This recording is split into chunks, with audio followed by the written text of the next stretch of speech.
The Packard Caribbean of 1956 emerged at a moment when the American automotive industry was undergoing a dramatic transformation, and Packard as a company was standing on the edge of an irreversible cliff.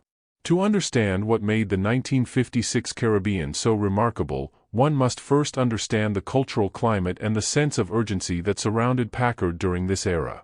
This car was not simply a luxury convertible or hardtop, it was the final, desperate statement from a company renowned for engineering excellence and aristocratic elegance.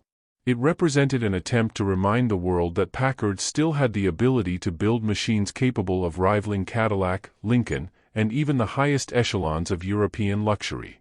Every detail poured into the 1956 Caribbean was infused with a sense of pride mixed with impending tragedy, as though Packard engineers knew they were crafting the last great masterpiece before the collapse. The 1956 Caribbean was a continuation of a short but significant lineage that began in 1953. That first Caribbean arrived as a limited production convertible intended to recapture attention and prestige. For decades, Packard had been considered America's premier luxury brand, a symbol of success and refined taste. But by the early 1950s, Cadillac had overtaken it through aggressive styling, technological innovation, and the powerful V8 engines that reshaped consumer expectations. Packard's leadership realized they needed something dramatic, something that would make the American public stop and reconsider the Packard name. The Caribbean was introduced with free-flow fenders, a wide and commanding stance, and a design inspired by Packard's sleek Pan-American concept car. Early Caribbeans were admired, but by 1956 the stakes were entirely different. The company was running out of time. The 1956 Caribbean would have to be extraordinary. One of the most striking characteristics of the 1956 Caribbean was its tritone paint scheme. Packard offered carefully harmonized color combinations that coordinated with equally elaborate interiors. This was not merely decoration, it was Packard's way of saying that the Caribbean was not mass-produced luxury. It was an artisan-level automobile. Each car's colors were applied by hand in a labor-intensive process, a costly gesture at a time when Packard could least afford extravagance. Yet these touches were exactly what made the Caribbean feel special. The consumer who chose the Caribbean felt like they were purchasing something rare, exclusive, and stylish in a way Cadillac buyers could not deny. This bold tritone styling gave the Caribbean an unmistakable identity and reflected Packard's heritage of craftsmanship. Inside, the Caribbean felt like a rolling lounge created for those who regarded driving as an extension of their social presence. The seats were reversible, one side featured leather, while the other showcased elegant fabric, allowing owners to change the seating surface according to the season or their personal mood. This kind of thoughtful detail demonstrated Packard's deep understanding of luxury as personalization and comfort rather than mere ornamentation. Chrome trim was applied generously but tastefully, and the dashboard layout provided a feeling of commanding sophistication.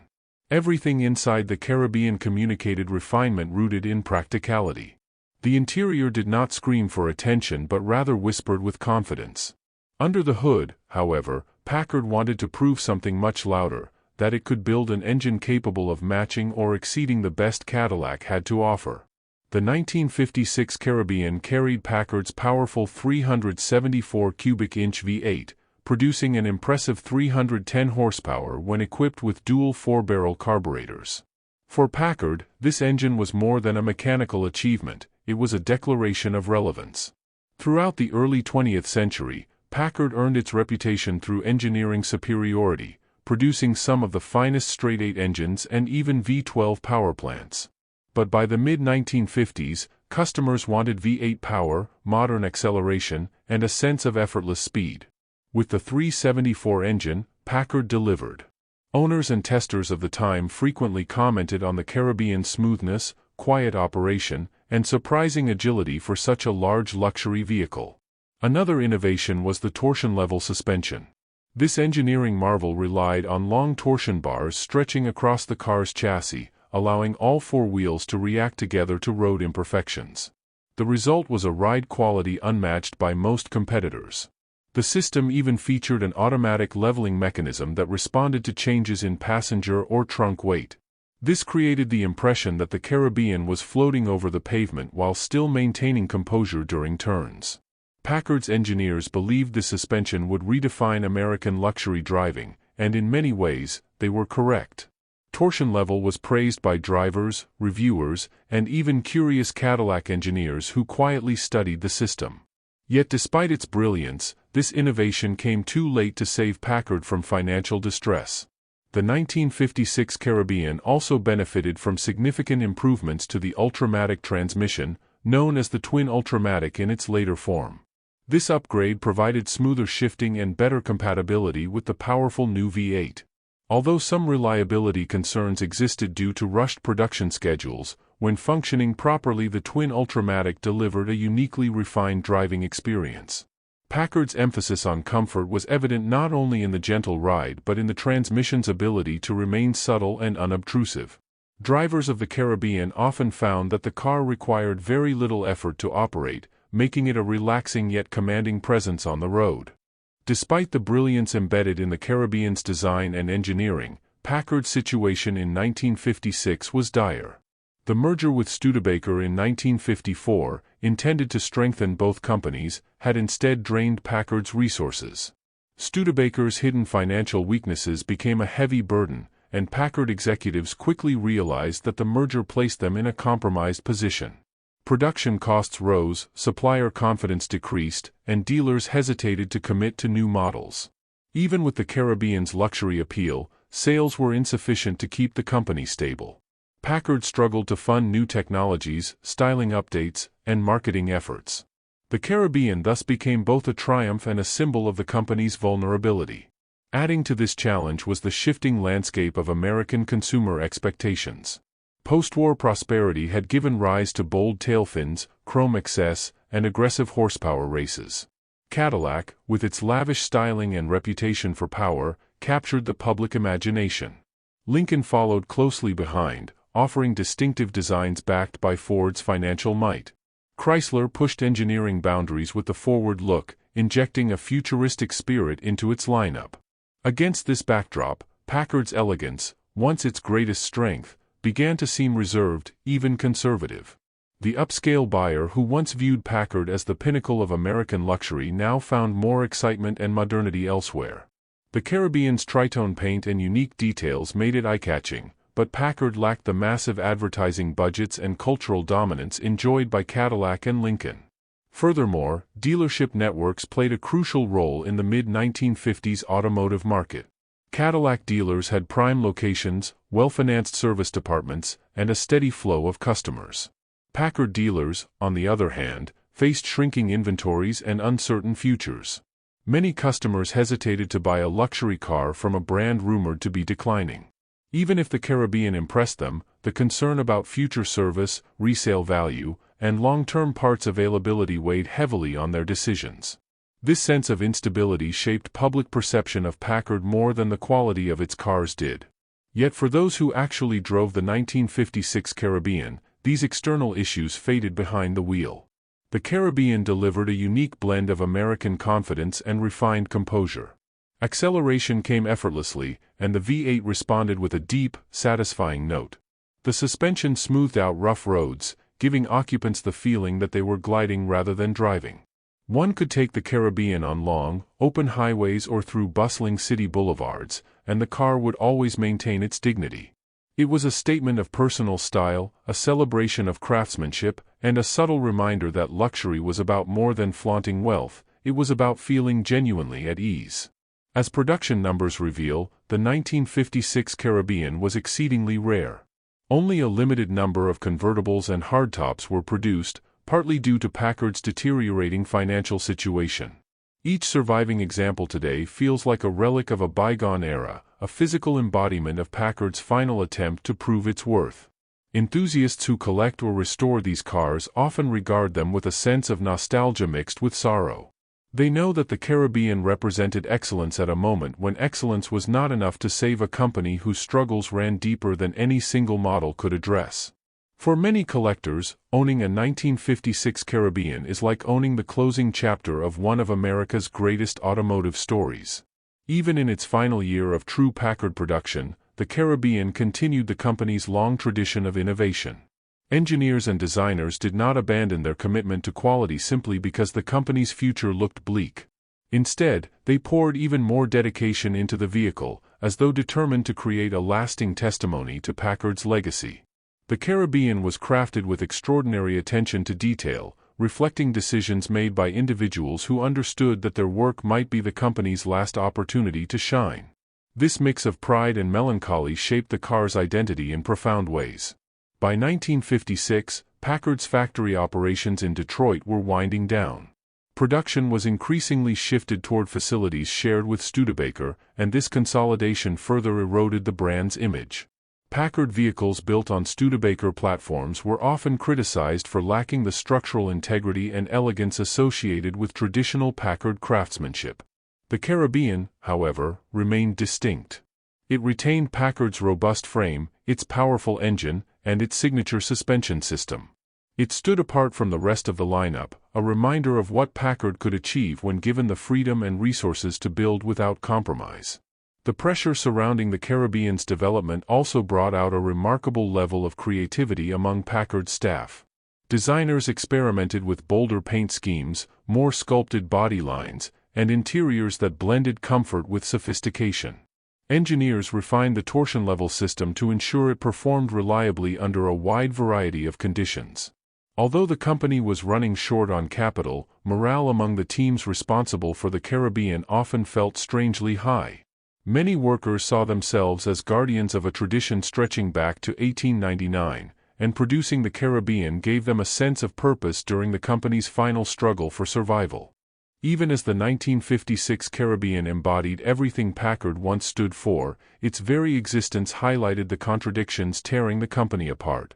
Packard's heritage was rooted in uncompromising luxury, and the Caribbean represented the apex of that philosophy.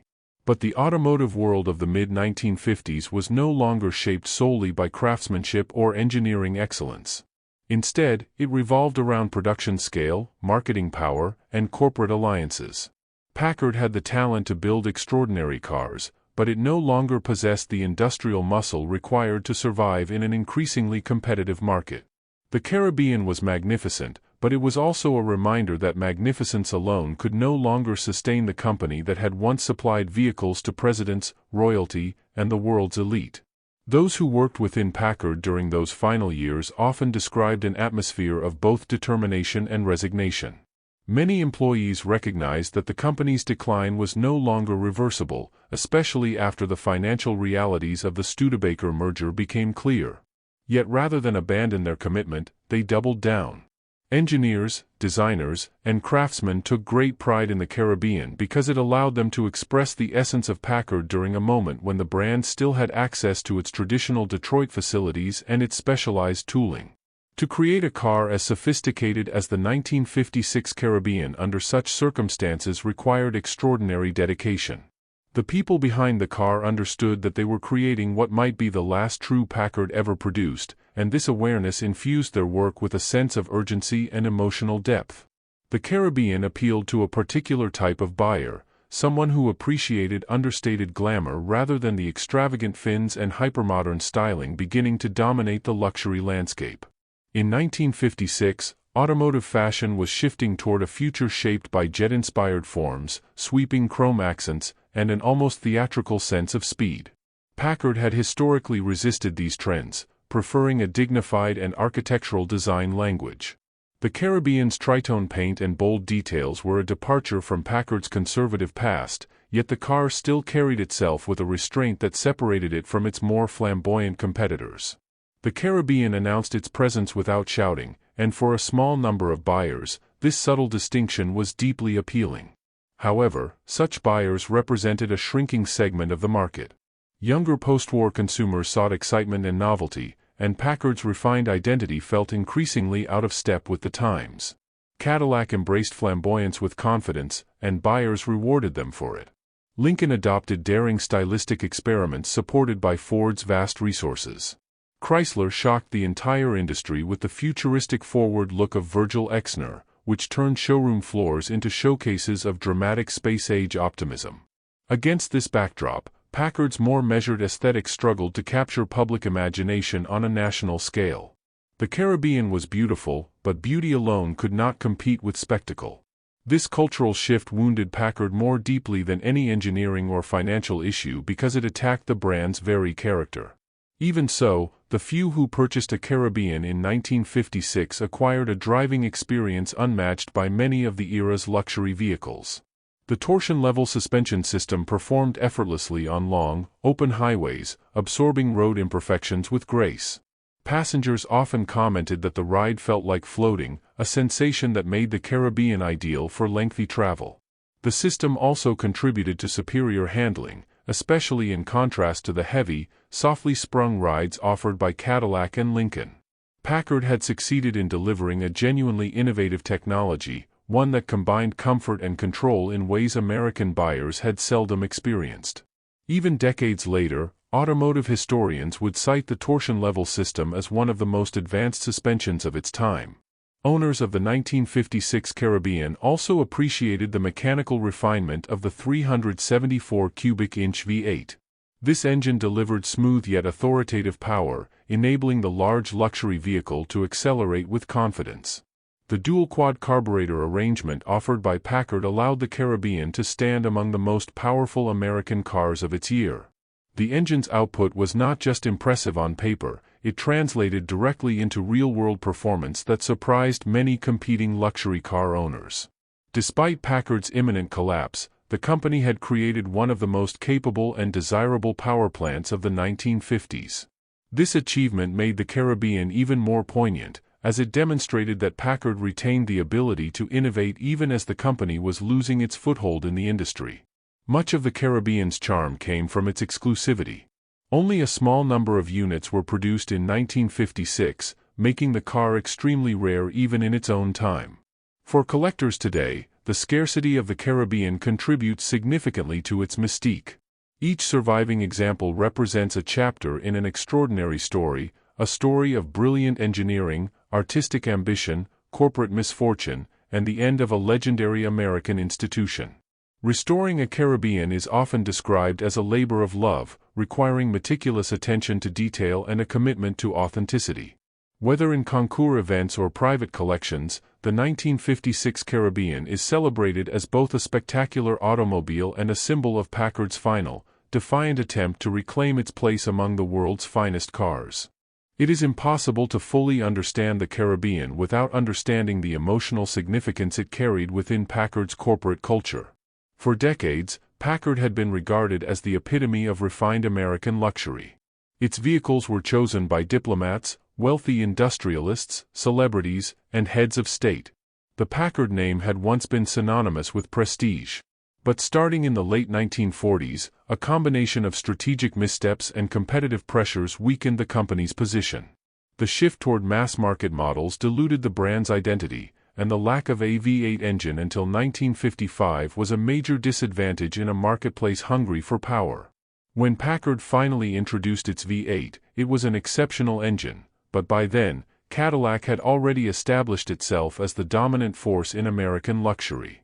The Caribbean was a way for Packard to demonstrate that it still had the ability to lead rather than follow, but the timing worked against them. The Studebaker-Packard merger created further complications.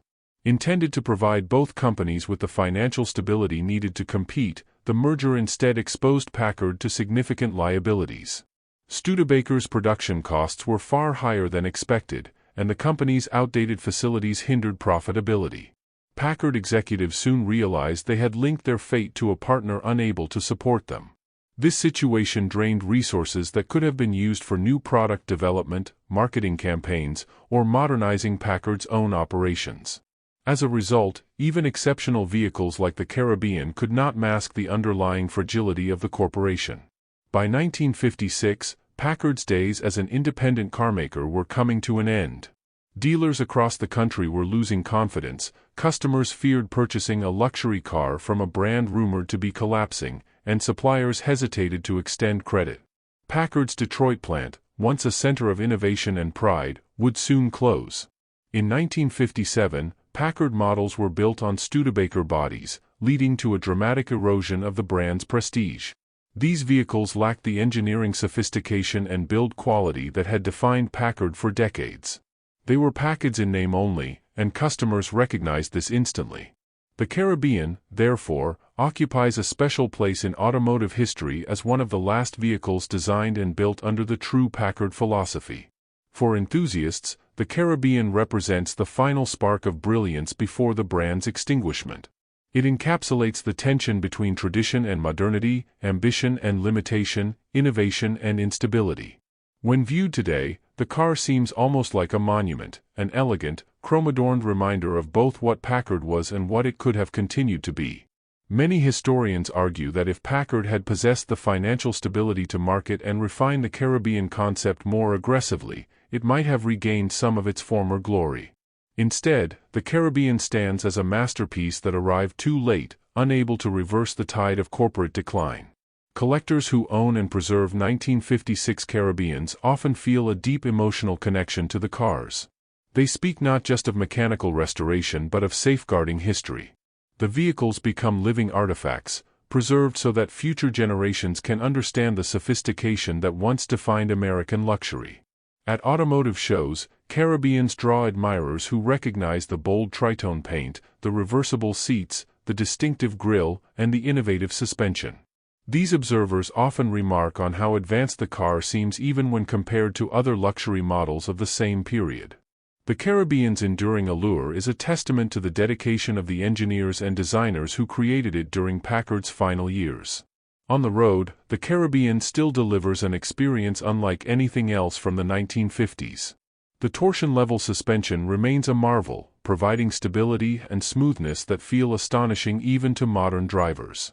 The engine's power is effortless, and the car's presence, its long hood, its commanding stance, its elegant proportions, imbues every journey with a sense of ceremony. Driving a Caribbean is not just transportation, it is participation in history. One cannot help but reflect on the pride and sorrow intertwined in the car's creation, knowing it was built during Packard's last stand. The Caribbean also invites speculation about what Packard might have achieved had circumstances been different. If the company had avoided the Studebaker merger, secured better financing, or launched its V8 earlier, it might have remained a formidable competitor. The Caribbean demonstrates that Packard still possessed world-class engineering talent. Its suspension system alone was decades ahead of common practice. Its craftsmanship exceeded that of many rivals. And its design language, while understated compared to the flamboyance of the era, carried a timeless sophistication. Yet the marketplace was unforgiving, and Packard's missteps accumulated until recovery became impossible. For these reasons, the 1956 Caribbean is remembered not just as a luxury automobile but as a symbol of a company's final effort to express its identity. Every detail, from the precision of the engine to the stitching of the upholstery, reflects a determination to uphold Packard's legacy even as the industry's power dynamics shifted irreversibly. The car embodies the spirit of resilience, artistry, and pride that defined Packard from its earliest days. It is both a celebration and a farewell. Today, those who encounter a Caribbean, whether in a museum, a private collection, or cruising gracefully at a classic car event, often feel a mix of admiration and melancholy. The car's beauty is undeniable, but so is the sadness of knowing it marked the end of an era. Packard had once been an icon of American ingenuity and luxury, and the Caribbean was its last heartfelt testament. In its chrome, its colors, its engineering, and its presence, one can still sense the brilliance of a company that refused to fade quietly. The Caribbean stands as Packard's final masterpiece, a dignified and magnificent reminder that even at the brink of collapse, true craftsmanship can shine more brightly than ever.